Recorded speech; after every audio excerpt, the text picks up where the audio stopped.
Welcome back to the fifth episode of Shady Talks. I'm here with my good friend Kyle Golek, former writer back in the Mike Farrell Sports days. He is the lead columnist with Nittany Sports Now. He can tell you just about anything you need to know, would ever want to know about Penn State, probably the stuff you don't want to know about Penn State too. He's got it all covered for you. Kyle, how are we doing tonight? Great, Alec. How are you? I miss you, my friend. I'm fantastic. I miss writing or editing your lengthy articles to put it like that and trying to get those ready to be published. And yeah, it's the My good old current days. editor feels your pain. Hey, if he ever needs any advice, I've got some experience. Maybe nothing, not as much as Matt Perkins did. Shout out him, but I do what I can. Yeah, Matt, bless his heart. He had to edit my 15,000 word tome on the Nebraska Oklahoma rivalry. So, yeah, that in itself, he feels the pain. Yeah, never had to do that much though, but let's get into it. First thing we got to talk about today is Virginia Tech and Old Dominion are renegotiating their series, which basically means they're just canceling games. They had a 13 game series originally back in 2012, which for a Power Five and a group of Power Four and a Group of Five program, you don't normally see scheduling agreements like that. All I can really think of is Notre Dame and Navy off the top of my head. But that initial 13 games is going to be cut down. Games they Old Dominion and Virginia Tech, they mutually agreed to cancel games. This isn't like Virginia Tech's paying a buyout. Actually, well, sort of. I'll get to that in a second. But games are canceled at Old Dominion in 2027, 2029, and 2031, and at Blacksburg in 2028. So the thing that kind of surprised me with that, this is a quote from Dr. Woodselig, that is the Old Dominion athletic director. Quote, "We have converted the 3 games at Virginia Tech into guaranteed games for Old Dominion, which will allow ODU to support our football program and student athletes at a much higher level than we left the contract as it stood." So basically he's saying we can get more money if we play at Virginia Tech or if we schedule a guarantee game against somebody else than if we get for hosting likely a sellout or a close to sellout game against Virginia Tech, losing a lot of goodwill from the fans because you're not going to get another team like Virginia Tech come to Norfolk for any time soon. Kyle, talk to me. What are your thoughts on this? So, I'm looking at the release that Virginia Tech put out, and their director of athletics, Whit Babcock, is absolutely one of the best in the nation. They're citing the changing landscape of things, and again, I think they're both saying that there's a mutually agreed upon with this, and they're appreciating the flexibility with it. you know, Part of the reason Virginia Tech, I think, had this strategy is one of their goals was obviously to dominate the Commonwealth with Virginia. So you're going to want to make sure you have the Commonwealth Cup, obviously every year that's in the ACC, play against Virginia. But they were always trying to go through the whole entire state and make Old Dominion was always a respected program out of conference supporting things in the state of the Commonwealth, having goodwill. It just didn't make sense for Virginia Tech to be giving up that game. And then from an Old Dominion perspective, you know, it's great when you have Virginia Tech come in there, but again, as you were alluding to, there's a lot of money to be had by making that trip to Lane Stadium for that. So I think both sides realized where we are in college football. It's unfortunate that this has happened. It was always nice seeing Virginia Tech really showing that it really showed the benefit to the state. And you know, as a Penn State guy here, I'm going to miss the good old Brett and Pry, Ricky Ronnie coaching dual matchups here. Well, Kyle, you will see it a little bit longer as long as none of them get fired. The two teams are still playing in, I want to say 2025, 2026, and I think 2030. So, again, I would not count on 2030. I don't even know if I would count on 2026 to have that matchup. But hey, 2025, you get the old Penn State Coordinator Bowl. Don't think they're playing for a trophy in this, but that's some recognition, I guess. The James Franklin Cup there in the Commonwealth of Virginia. There we go. He is no, he's not from Virginia originally. Never mind. Nope, Um, he's Stroudsburg. He's a he coached PA. at Maryland for a while. That's what I Yes, was he thinking of. did. Yep. Um, one more point I want to add off of that. The ACC really does not like their teams playing road games at group of five teams. Last year, NC State had a trip to Appalachian State Plan. That game got bought out. I wonder how much influence the ACC had in this.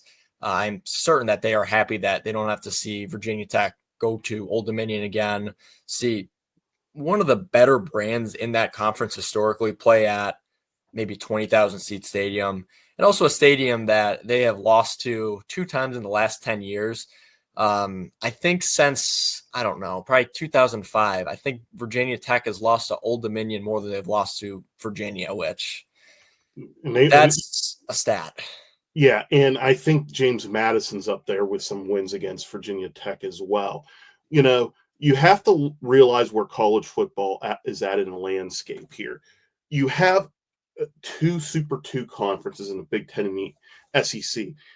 At some point, and I feel this is going to happen in the next decade, they're going to want what they want, and they're going to have the power and influence to do that. But in order to delay that or keep it from not happening, you need to have two other power conferences being able to hold them off, or at least play some political jujitsu. The ACC is definitely in that, and you're seeing a lot of SEC ACC matchups coming down the pike here.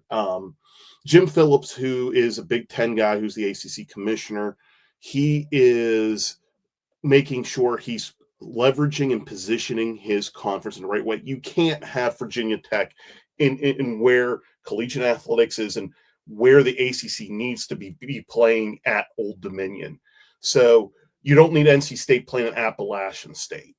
You got to be able to say whenever you're doing these TV deals, because the ACC still has to justify to the ESPN family of networks that they are viable and they're not just going to be second fiddle to the SEC, that they deserve almost SEC money. So you need to have that product. You can't be going in front of 20,000 seats and having the optics look bad. So Right. I think that's where that is at.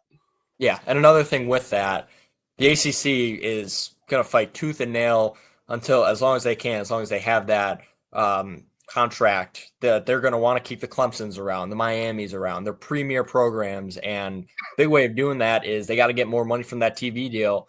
If you can get money that's equal to the SEC, that is something that will never happen, I think. I don't see why Clemson would want to leave, just get that money even or even close to even. You can keep around your premier brands and maybe mess up the SEC and Big Ten's plans. And again, everyone says 2036 is so far away. It's really not in the grand scheme of things in college football. When you're looking at programs like Brett and Pry's definitely on the hot seat this year. We're going to be talking about the Beamer Bowl down at the Chick-fil-A Classic later. But that's a program that got accustomed to, hey, winning 9, 10, 11 games and getting into those marquee bowl games. They haven't been there in a while. And I know Brent has had a tough job down in Blacksburg, especially what Justin Fuente left a bare cupboard for him. So this is a situation where, their brands got to start playing up to it. Miami's going through has gone through some things there right now with Mario Cristobal. He has them, I think, with his strongest team.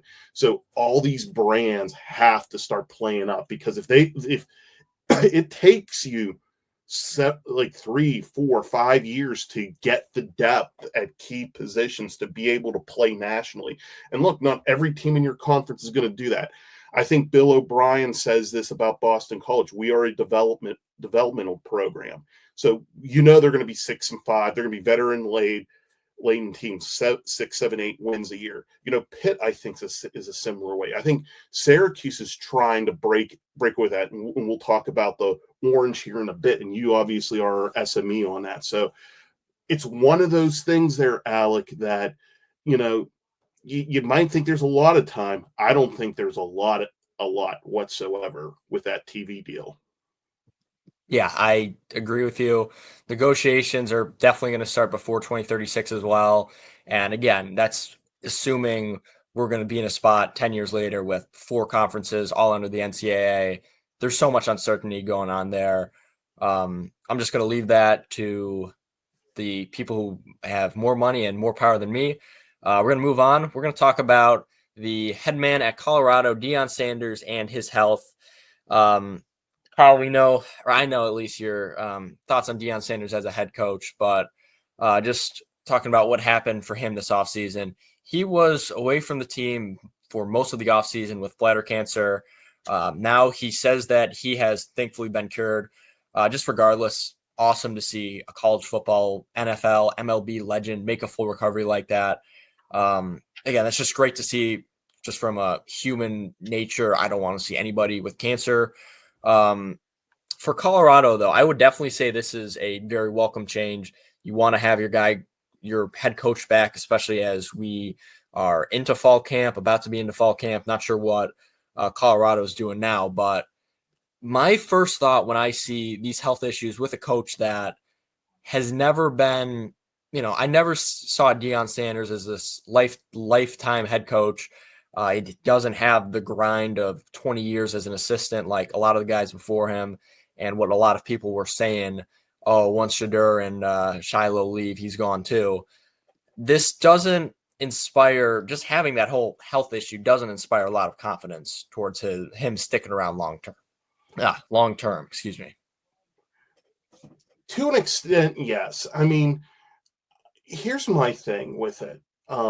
As you alluded to, we kicked off this wonderful program here, I cover Penn State. Who won the Jimmy V Award for courage this year? You're going to answer that one for me. Well, it was Katie Schumacher-Calley, who is Penn State women's volleyball head coach, who was fighting breast cancer while they were on their way to a national championship. And I can tell you a few things. Number one, there was never press conferences about breast cancer. I made it through, etc. She fought tooth and nail. She was very much up front with it. She was really with her team. It wasn't about her. And while I'm glad, I want to make sure I convey this, and I'm going to say this very explicitly. I am happy Deion's healthy. I don't wish sickness or ill on anybody. Let's make sure that we've established that. That's our.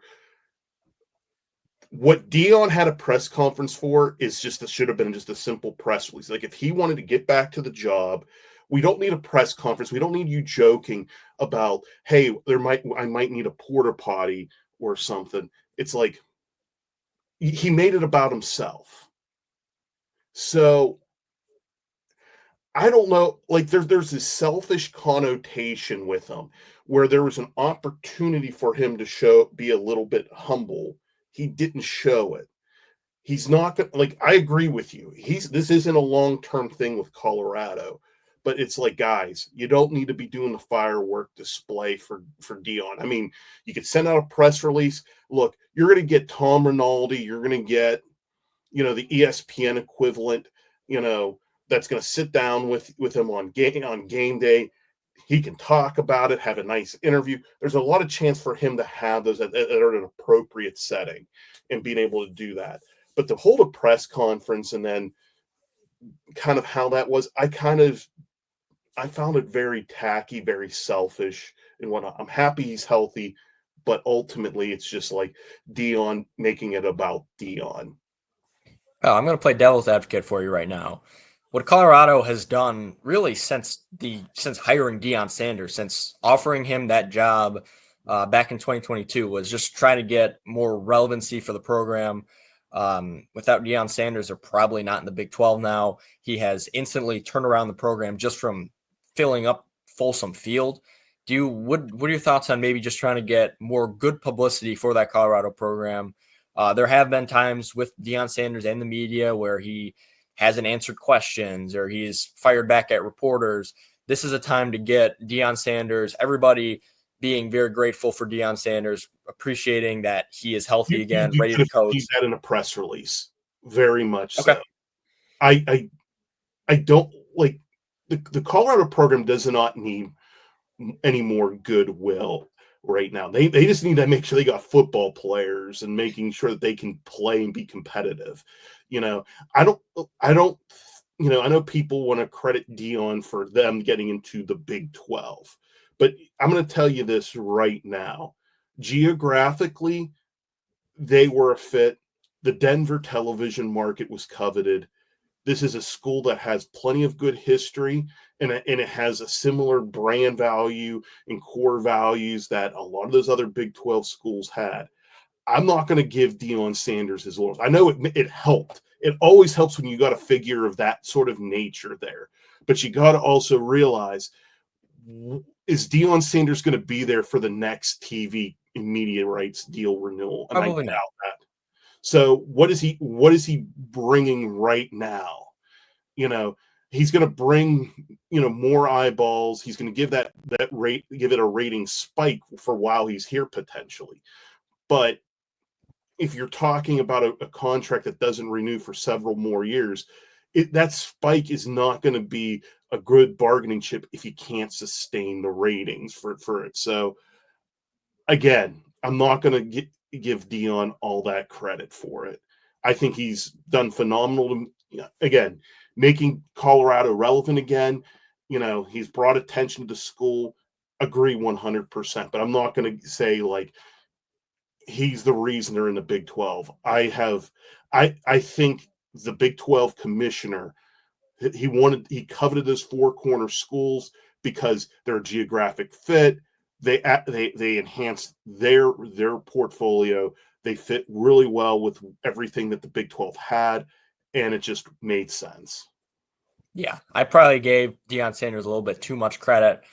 Still, nobody wants to add a program, especially Colorado. They were the first program that the Big 12 added. Arizona State, Arizona, Utah followed soon after, but it's hard to imagine you're going to get that much demand from the Big 12 for a team that was 111 like Colorado was before Deion Sanders. So he definitely played a big part just being in the Big 12 before and being a competent athletic program or athletic department in that geographic region with the Denver TV market. Yeah, that was probably more that well over half the battle there too. It's trying to keep that conference afloat because again, their position is if we can get those types of programs that are your solid middle of the group that can have that once in a while flirt with the top, and look, they can have that rotation, have great parity. That's going to be their draw. And look at how they are with basketball. And I know basketball doesn't bring in the same revenue that football does, but they are arguably the best basketball conference in college hoops. I agree. So they're demonstrating an ability to be that power conference along with the Big Ten and the SEC. Yeah, they're basically trying. They try to get Gonzaga. They try to get UConn as well for similar reasons. They're trying to say, hey, you can't break off the NCAA because how are you going to have your own basketball league without us and all the great brains we have? Houston, Kansas, Baylor, Iowa State have been very good. Kansas State. It's a very great basketball group. Arizona State last year played very, very well in that Peach Bowl against Texas. You can argue that they should have won. Correct. In all honesty. And that's going to show the level of where those programs are. If they can show some college football playoff success, that moves the needle. If they continue doing what they're doing in basketball, you can't just castigate the Big 12 and then Big 10 and the SEC know that. And that's another way to keep those two conferences in check. Yes, I agree. Speaking of keeping the conferences in check, we alluded to it a little bit at the beginning. The ACC and the SEC, they have 4 games that will be played in week 1. The ACC is only favored in 1 game, pretty heavy underdogs for the most part. I'm going to read off the full list. Syracuse versus Tennessee in Atlanta. Tennessee are 14-point favorites. Alabama at Florida State. Bama's 13.5-point favorites. LSU at Clemson. Clemson is 3.5-point favorites. And Virginia Tech versus South Carolina, also in Atlanta. South Carolina are 8-point favorites over the Virginia Tech Hokies. So my first thought when I see this, what does success look like for the ACC in those 4 games? You're only favored to win 1 out of 3. You're going to need an upset to get to 2 out of get 2 out of 4. If you can somehow go 3-1 or 4-0, I take that as a huge win. But what does success look like to you, Kyle? Clemson has to win, bar none. Yes. Virginia Tech has to make the South Carolina either a game or win that. And I'll touch base on that a little bit more in a moment. I can't speak too much about your Orange right now. How do they measure up with Tennessee? I think Tennessee's wounded right now from their quarterback going to UCLA here. So if you have that sort of situation where you're not going to have that elite quarterback play right out of the gate, and you have a chance to maybe catch someone stumbling, that's one where I think it's more probable than not. Florida State's a disaster, and I'll touch base on that here in a second. So, Clemson, LSU, I think everyone's raving about the Nussmeier, the receivers, the phenom at running back. I think their offensive line, if they could have had their last year offensive line this year with the perimeter players and quarterback, LSU's a prohibitive national title favorite. I think there's some issues up front. This is similar stuff that Clemson was dealing with all of last year with injuries and talent issues. I really think Clemson built a lot of confidence in itself by getting that ACC championship, making it in there, and getting into the college football playoff. I saw them last year against Pitt, which was arguably Pitt's best game of the year and arguably one of the best ACC games of the year. Wouldn't you agree there, Yes, Alex? I would. I would. Okay.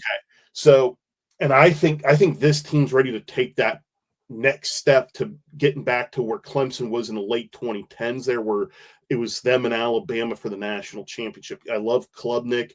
I love the receivers that they have. They're healthy and deep at the offensive line. You look at the defensive line, between Peter Woods or Zane Durant up at Penn State, that's your best interior defensive lineman in the nation. And they're just athletic in the back seven. So I really like Clemson and one. That has to happen for them. If they don't here's the thing, if Clemson loses to LSU, but say Virginia Tech beats South Carolina and say Syracuse beats Tennessee, I think the ACC likes the 2-2 matchup, but it's not. It's like it feels like a true 2-2 draw. Do you know what I mean? Mm-hmm. Where if it was like Clemson and maybe one of those games, and it's a 2-2, I think that's a more impactful punch, if that makes sense. Yeah. When you look at South Carolina and Virginia Tech, and Brent Pry's one of my favorite people in the game. Great guy, loves the Allman Brothers. We've talked about it on many times. I'm hoping he can get that Turner corn this year. I'd love to see Virginia Tech try to win 9 games, but I just don't see it. I think the cupboard was so bare. They're still trying to get back to at least that standard of being able to be 6-6, 7-5 every year. And I think South Carolina, even though they got Sellers and then that good edge rusher Stewart, this is one of those games Shane Beamer got to get, because they should have won that Citrus Bowl against Illinois. I know our mutual friend Ryan's probably like yelling and screaming right now, but that's a game that I think it's that Beamer Bowl down in Atlanta in that second Chick-fil-A game. That might be the most entertaining game over Labor Day weekend, because both those programs need that game for various reasons, or else there's Shane Beamer's safe, but it's like it's going to be a rough year down in Columbia. So they need that game, and Brent needs that game. So Florida State, Mike Norvell, we all know the old axiom: you live by the sword, you die by the sword. And the sword that he's dying by is that good old transfer portal. So I just got, I pulled up their depth chart, and they were a 2-10 club last year. And their projected starting lineup, here in the two deep, I'm literally seeing almost double-digit transfers as starters. I'm not a Tommy Castellanos fan. I know he's the transfer quarterback in from Boston College. It makes me wonder, like, what's going on with Brock Glenn. Like, can Norvell is Norvell too impulsive and he's going for it? It looks like their whole offensive line is transfers. Their wide receivers are all transfers. I mean, they got Deuce Robinson from Southern California there. Um, Defense, it's still the same story. Your front seven's primarily transfers. It's like, where's the chemistry coming in? And I understand there's that veteran stewardship, but it's like, where's the chemistry? Like, these are all veterans, but they've never played together. And in a week one matchup against Alabama, that's reeling from a season a year ago where, hey, they lost their bowl game against Michigan. They lost to Vanderbilt, of all things. This is a talented team. They got one of the better offensive lines in the country. Ryan Williams is, if you think Jeremiah Smith's the best receiver in the country, I'm a big Ryan Williams is one step behind him. And it's that the question for Alabama is, do you trust Ty Simpson at quarterback? We'll find out. I think we're not going to find out much against Florida State. I'm not a fan of what Norvell's doing. I think it's going to be another painful year. I think they're going to struggle in Tallahassee to get to a bowl game this year. That's just my thoughts. What are your thoughts? You're more the ACC guy here, Alec. Yeah, I think the biggest thing with this Florida State team is I really do think that they have fantastic coordinators. Tony White was great at Syracuse. He was pretty good at Nebraska too. That was a pretty big addition for Mike Norvell. I was pretty high on Alex Atkins. I thought he was a guy that was going to be a head coach pretty soon, and that has obviously not happened. But you get a guy like Gus Malzahn that has been a good offensive mind for a while now. And as much as I don't like Thomas Castellanos and how he needs to stop running his mouth, story for another day, Gus Malzahn basically said, hey, I want this guy. I coached him at UCF. I believe in him. And I think that's half the battle. Yes, that is a good point you made about Brock Glenn. I kind of forgot that he was even there. Would have been nice to keep Luke Krummenhoek around, transfer former, I think he was a 5-star to On3. He's at Mississippi State now after looking pretty bad, being thrown to the wolves as a true freshman. But it's not pretty. I think there's enough talent that they can go 6-6 at a minimum. 6-6 though isn't even what you want in Tallahassee. Well, yeah, and Phil Steele's high on them to be one of the most improved teams in the country. So, I mean, I'm looking at their schedule here because I got Phil Steele's book in front of me here. I think they're losing to Alabama. They'll beat East Texas A&M. They're going to beat Kent State. So they're 2-1 going into the ACC here, but before the end of the season with Florida. Virginia, okay, I'll give it to them. They're going to lose to Miami. I think Pitt's going to beat them. Stanford they'll beat.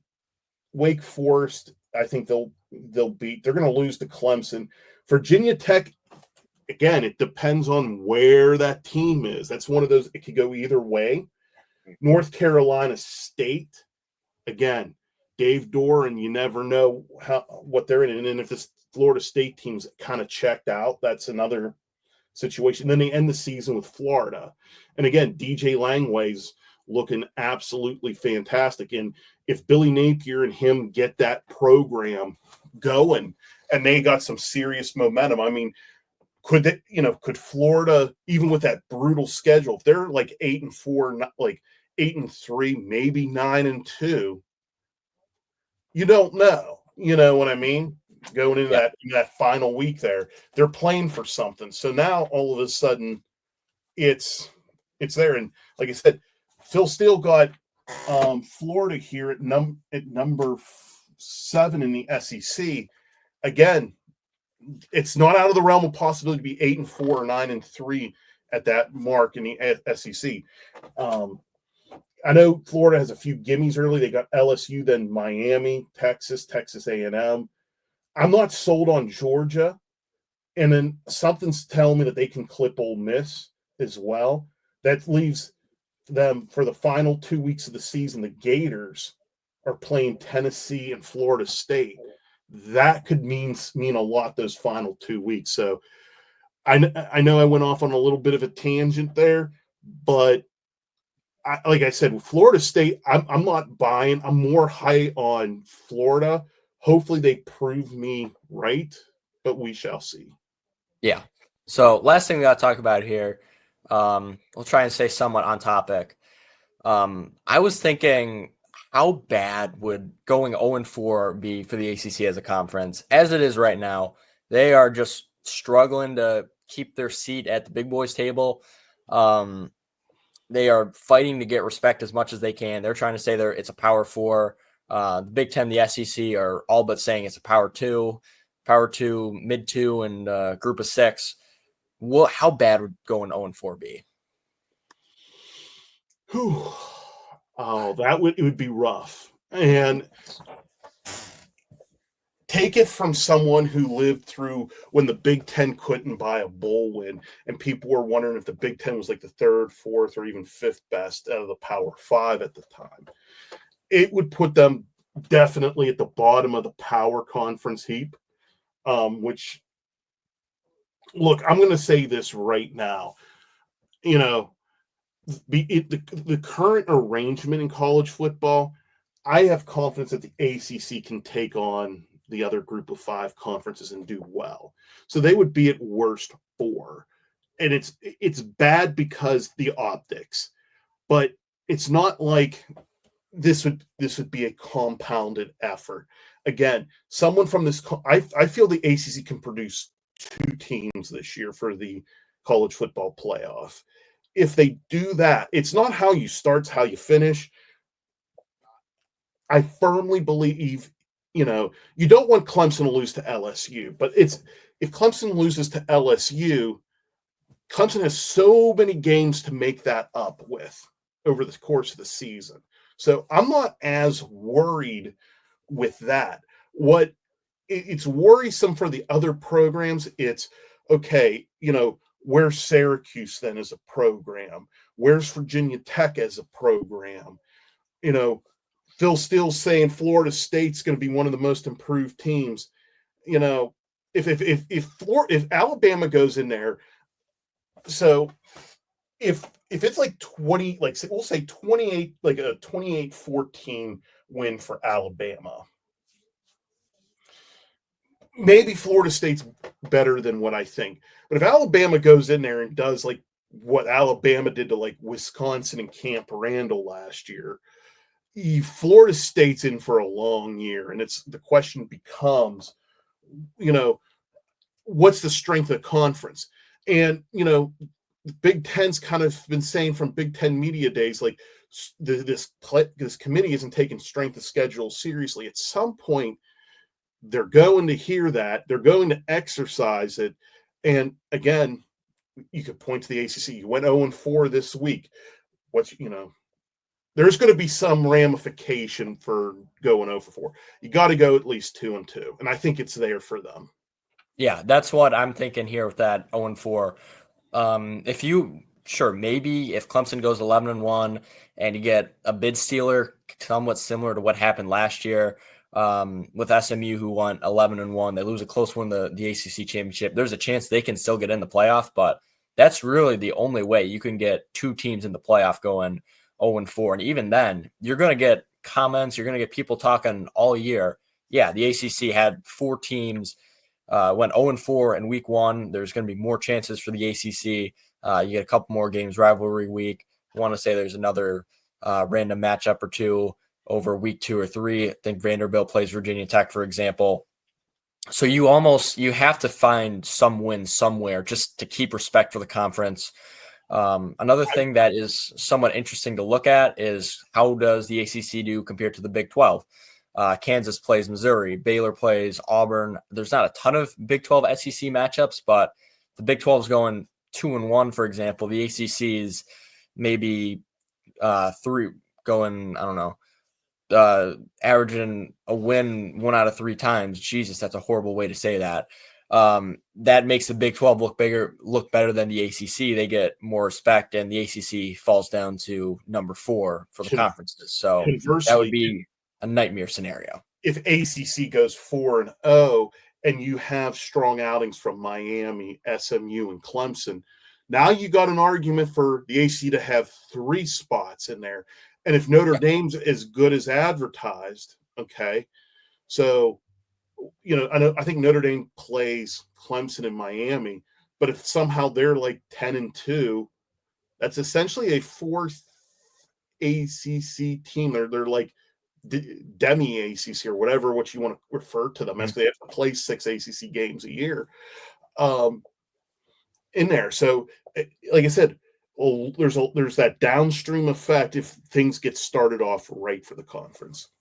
Yeah, absolutely. That is obviously what the ACC is going to strive for, but we'll see what happens in less than a month now. We're getting very close to the start of the year. Very exciting. Final thing to talk about is, obviously, Kyle, you're the Penn State guy. We had to talk about Penn State, give them a featured segment. Yes, you do. So Penn State, they made it to the college football playoff for the first time last year under James Franklin. Made it to the semifinals, lost a close one to Notre Dame, 13-3 in 2024. There's a lot of great returning talent. Drew Aller, Nick Singleton, Katron Allen, Dennis Sutton, AJ Harris. You do have to replace Tyler Warren, Abdul Carter, 2 fantastic players, Kevin Winston Jr. There is some talent. AJ Winston was out from he the was Bowling still Green game. He was out from Bowling Green. That was week 2. That first half he got injured in that game. The rest of the season, so he was replaced last year by Zaki Wheatley. Yeah, my bad. You're okay, but I'm going to need you. I'm going to need you here in a second as we kick into Penn State. You probably know where I'm going with it. I think so. Talk to me about Trevor Pena. Will do. So Pena is probably the most notable portal addition for Penn State. Other receivers, Devontae Ross from Troy, Kyron Hudson from USC are going to make an impact. Guard TJ Shanahan from A&M.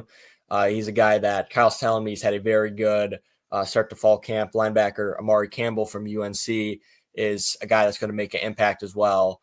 The thing with Pena, that 2 things. One, Andy Kolnick is just going to love him. He's a guy that you can get him the ball in a bunch of different ways. Just get him the ball on a screen pass, get him the ball on a jet sweep. Another thing with him is he is fantastic on, say, 3rd and short. You need to get a couple yards, 3rd and 5, get the ball to Pena. He can get open. He's a true slot receiver. Just take any stereotype about a traditional great slot wide receiver. That's Trevor Pena. Put up nearly 1,000 yards last year at Syracuse. Don't know if he can do something similar here, just with the way Penn State's going to run their offense, but he could definitely have a big year. Well, you got to figure Trevor Pena had more receptions, almost yards, and touchdown receptions at Syracuse than the big 3 at Penn State last year of Amari Evans, Trey Wallace, and Liam Clifford. So that goes to show you what the expectations are. So from a receiver perspective, Penn State looked at the Orange Bowl, and you, the viewer, unless you were a football player, Alec, myself, the man on the moon, we all caught the same amount of passes Penn State receivers did against Notre Dame. How do you feel, Alec, knowing that you're on that same level as a Penn State wide receiver in a college football semifinal at the Orange Bowl performance? Look, man, I feel great. Maybe I just wish I could get that same NIL money. That would be nice, but yeah, it is truly an honor. And there's no way they can be this bad at wide receiver again. They better not be. Yeah. I'm willing to bet during that game you caught more beers than Penn State caught passes. How does that make you feel? You should feel accomplished. But the rub is, so the big 3, you alluded to them. Payne is going to be in the slot. what they're hoping from Kyron Hudson, Devontae Ross from Troy, who led all Sun Belt with 11 touchdown receptions last year, is he's demonstrated from what I've seen in the practices and at the blue-white game, the ability to be explosive and gain separation and really take it over the top.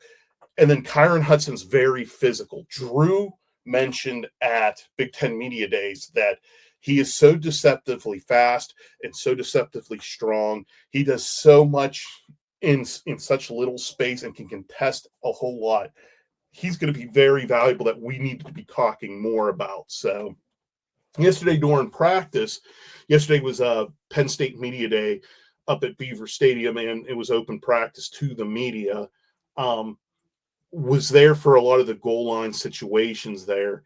And, you brought up Tyler Warren. This is, Tyler Warren, I think, and I say this, and I'm not a recent bias guy either.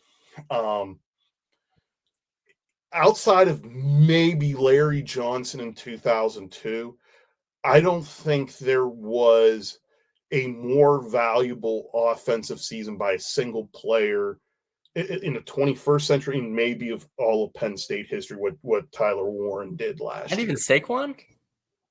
Saquon's not even in that. And I say that, and people are probably thinking I'm crazy. But the thing with Saquon's thing is they were so loaded at tight end, receiver, that Saquon had that dimension on special teams. But you looked at Tyler Warren on that team, he over 100 catches, second most receiving yards in Penn State history behind Chris Godwin and Allen. I think it's Chris Godwin has the record, and then it's Allen Robinson.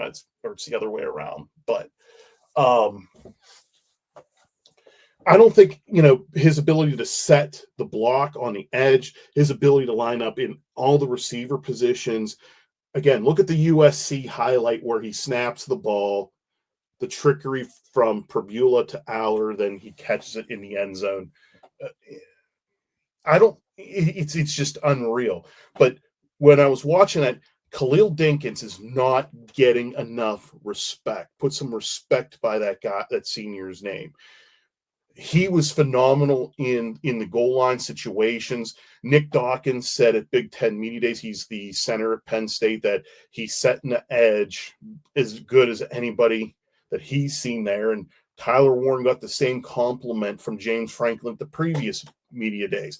Luke Reynolds, who's the 5-star tight end that a lot of people are talking about, is absolutely fantastic and do well. And Andrew Rapolea had a fantastic yesterday. He had a couple times he had to go rerun routes, but it's just he is living up to that baby Gronk title. And if Penn State's that loaded at tight end or that loaded at receiver, running back, it looks extremely loaded.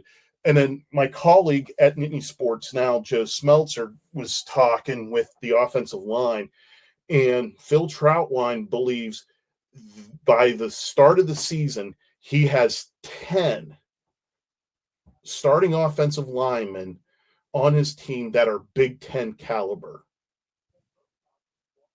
Like, he didn't mince words. When you look at the Penn State offensive line, Vega Ione, who's the top ranked one, who everyone knows from the viral pancake against UCLA, Nick Dawkins, Drew Shelton, the right side's where a lot of big battles are going on with Cooper Cousins, is involved with Javen Williams. You have Anthony Donko in a battle with Nolan Rucci. TJ Shanahan's in the mix. This is, to be that deep is like where Michigan was in 2023. So that's very exciting. My emphasis was on the defense, and I talked with Denai Dennis Sutton. He is taking a leap, very like him and Zane Durant are the only two defensive linemen that they have that participated in 300 or more reps last year, which is showing a lot of inexperience on that defensive line. Alonzo Ford is the only other defensive lineman that was played in more than 150. So you got a lot of lot of inexperience. But talking with those three, and then they were like saying, "Hey, you better talk to Zariah Fisher." And Zariah Fisher, I got to talk to. He was a 4-star kid out of Aliquippa who just injuries have ravaged his first few years there. He looks like he's ready to go. He's just saying, "Look, I can make plays. It's my opportunity. I got to make them now." And he got that opportunity because Max Granville, who was I think he's a 5-star kid. He came out of Texas. He came on board as an early enrollee during Penn State's college football playoff run. He's out with a long-term injury. That kind of set it back a little bit. But when you go to the interior beyond Ford and Durant, they're speaking. Everyone spoke highly of, and I talked with Xavier Gillum, Ty Blanding, and Owen Waffle. So this is going to be an interesting thing. Linebacker looks fortified with Amari Campbell. Dom DeLucas back for like a sixth or seventh year. He's like our longtime guy. Tony Rojas is finally healthy. Jim Knowles said during his availability with the media that, he's heard so much about those guys and finally get to seeing them healthy. He understands why everyone was raving about them.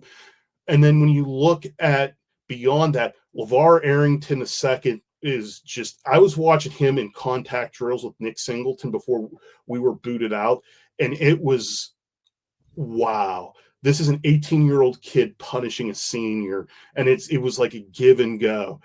And the explosiveness from what LeVar was doing in his drills was amazing. The secondary, AJ Harris looks great. Zion Tracy is dialed in as like the nickel and slot defensive back. Zachy Wheatley's back. King Mack was a key transfer in that a lot of people aren't talking about, but D.D. Lane has really stepped up there. Elliott Washington was among one of the more valuable Big Ten corners. Overall, I love where Penn State's at. This is probably as loaded as a team as I've seen in Happy Valley since the 94 team. Wow, that is some very high praise, especially given how close Penn State was to winning a national championship last year. So, Kyle, with all that, what does a successful year look like for Penn State? You have all this talent, but you also have to look at the expectations in the past. You have to realize Penn State only has one college football playoff appearance. They only have one Big Ten championship under James Franklin. What is like the happy medium in this? Or is there any happy medium? Is this a national championship or bust scenario for Penn State? So James Franklin's kind of setting it up that way. So he said yesterday during his time with us, he goes, "Look, if we get preseason number one, I'm not hanging that up in my man cave in the basement," which means he's kind of dead on. And the whole team's kind of reflected that tone. The other thing that he brought up, which is very appropriate to the question that you're asking, is, let me ask you this, Alec. If Syracuse got to the college football playoff, made it to the semifinal, and was within a minute of getting to the national championship, was that a successful season at Syracuse? Dude, if we win 8 games, that's a successful season at Syracuse. Oh, but you get so you To got answer your question though, yes, everyone would be ecstatic in all that, correct? absolutely. James Franklin said yesterday, he goes, programs like yours, Alec, that would be considered a banner year, and people would consider that a raging success. And he stopped and paused, and then he goes, there's a lot of people around here within these walls, within these programs, and a lot of fans out there that firmly believe we did not have a successful season last year. So he's understanding it's a natty or bust situation in Happy Valley. Here's the thing. We're in a new era in college football with this playoffs because it's college football's in this weird spot of, it wants to have the things of college football, and then it wants to have this objectivity with the playoff. And you can see how it clashes here. Ask Oregon fans. They went 13-0 with a Big Ten championship. By all means, in a classic things of college football, that's a very successful season. That includes a Rose Bowl trip. But they got bombed in the Rose Bowl the way they did. There's a lot of Oregon fans that think that's a failure. That would be a failure for Penn State. If Penn State were to go 10-2 and essentially go 13-3 again, win 2 playoff games and maybe lose in the semi, that would be considered another failure by Penn State. I know James would probably spin it around and talk about this is the most wins in a 2-year thing and this, that, and he'd be 100% right, but the majority of Penn State fans would think that's a failure.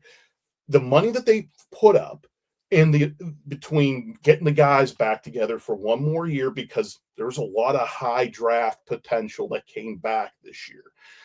Not to mention, they said, we're going to send a bunch of Brinks trucks for Jim Knowles for a record amount of money. The bare minimum for Franklin and them to have success is they have to make the national championship, which is already putting it way. When you're setting that bar that high, like I'm typically the guy, and this is historically how I've been with Penn State. Can we go 10-2? Can we get to a New Year's Six bowl? Or in this case, it would be 10-2, making it to the college football playoff. That would be a successful season for me. This year with all this talent, and I can't argue that. I really can't.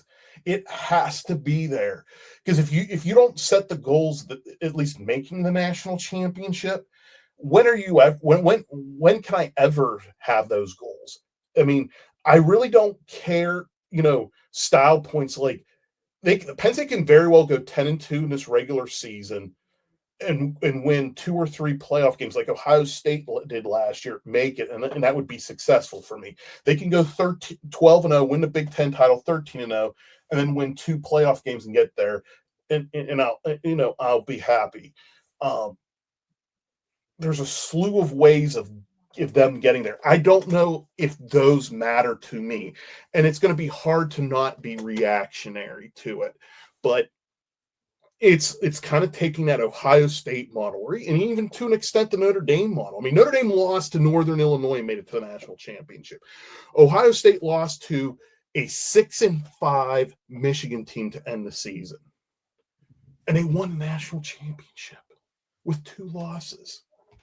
So it's like, the way I'm going to tell your audience, and kind of it is how James Franklin gets there. I mean, they could lose to Oregon, they can lose to Ohio State, make the playoffs. Somehow they'll probably be a very low seed because they have a very weak out of conference schedule. I mean, Nevada, Florida International, Villanova. That's not Murderer's Row by any stretch. They would get in at 10-2, be probably at the bottom.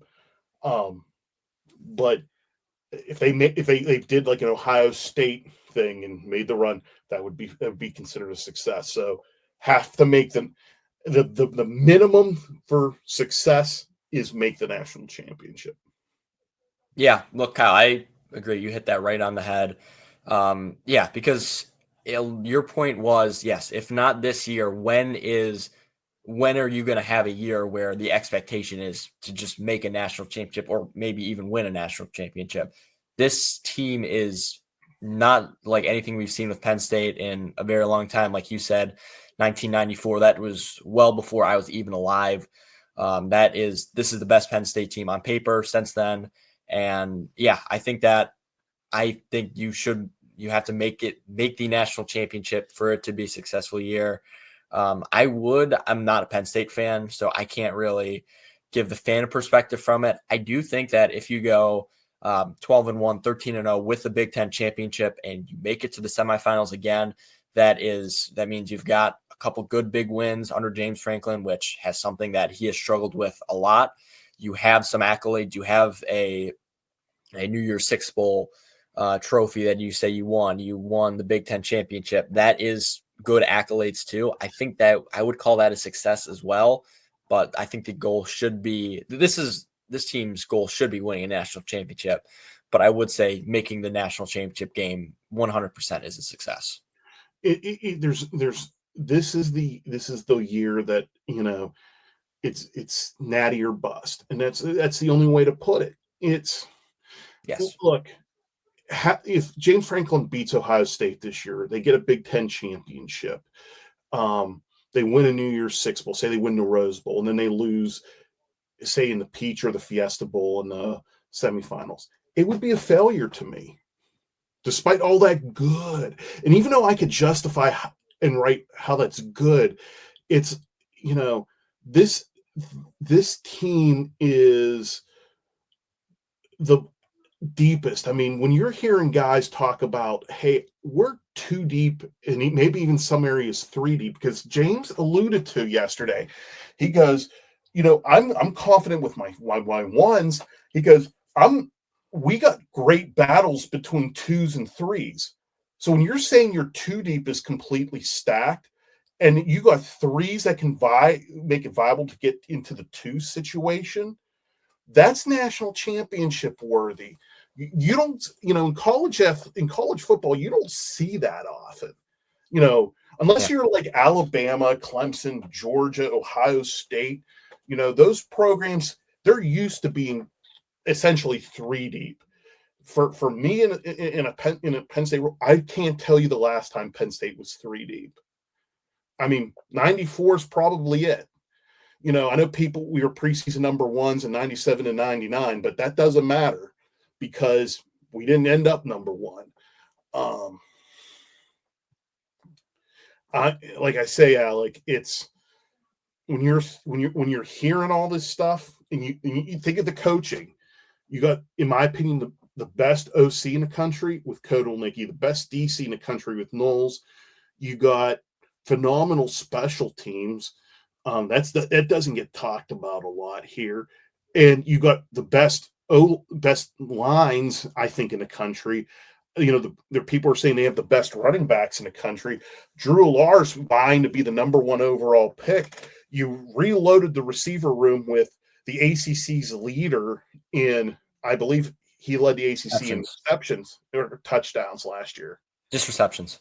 Okay, and he had 84 receptions last year. Okay, you have Kyron Hudson, who led the Sun Belt with 11 touchdown receptions. Kyron Hudson, dealt with a bunch of different quarterbacks, but he made a lot of big plays last year. So you revamp that room. Your tight ends are loaded. Like, there's not a spot on this team where I can say, we got, the only thing you could say is maybe, hey, you got some depth issues at defensive line, but, the caliber of guys they've shown things, and they're showing a lot of guys like Jalen Harvey are willing to try to work even inside, like move from the edge to the inside just to get onto the field. I got you. I just think that looking at where Penn State has been, just seeing you haven't won a Big Ten, you've won one Big Ten championship in 10 years. I don't know before 2016, when was the last Big Ten championship? They won them in Penn State's won Big Ten titles in 94, 2005, and 2008 prior to 2016. So 3 and 20 years before, let's say that. Getting that Big Ten championship itself is pretty monumental for a program that's been probably consistently in that top 10, hardly ever broke through past the Ohio States of the world, the Michigans of the world. Now you have the Oregons of the world to break through as well. So that's why I think that getting that with the semifinal appearance is enough to be a successful year. I don't know if James Franklin will consider it to be that, but I know you won't consider it to be that, but that's what I think would be successful. I take a lot of what Oregon fans have said. They went 13-0 with a Big Ten championship. They were down 34-0 in the Rose Bowl and lost. Like, it was, I think Oregon and Penn State are on the both polarizing ends of the worst way you can absolutely end your season. Penn State obviously tied at 24, and that interception and losing the way they did in the final minute is one way to get kicked in the gut. The other way is just simply just getting blown out of the water, and that's what happened to Oregon. But even if Oregon would have made it a game, And I've seen these conversations, and I've had conversations with these. The they the ambitions were a lot more. They were number one in the country. For the love of God, they if there's something there, and if Penn State's in that same eerily position and loses, even with a Big Ten championship, even with beating Ohio State and Oregon, it's not enough. Unfortunately, I'm sorry I have first world football problems. That's I where got Penn you. State is. It's where everyone aspires to be. You want to be in a position where you're like at Alabama, and where you're like, you went 12-1, and this is a fit abject failure. Like it's the best and worst at the same time. Yeah, I do understand where you are there. It has been over an hour. I'm just going to wrap this up now. If anybody's still here, I want to thank you guys so much for watching. Kyle, I want to thank you for telling me I was wrong about Penn State football and all your other great analysis here. I could not have done this without you. So thank you for that. I try to make it fun, Alec, and hopefully you're more than welcome to come on our podcast, Joe and the Fat Man, and anything over at Nittany Sports now. We'd love to have you on and give any sort of, whenever Penn State and Syracuse decide to go toe to toe, or if you want to bring any sort of ACC analysis to us. Might have to take you up on that offer. I could definitely talk some more Trevor Pena. Um, Text me. I know you got my number. Again, thank you so much to all that is watching, and take care. Please have a great day. Again, thank you for watching.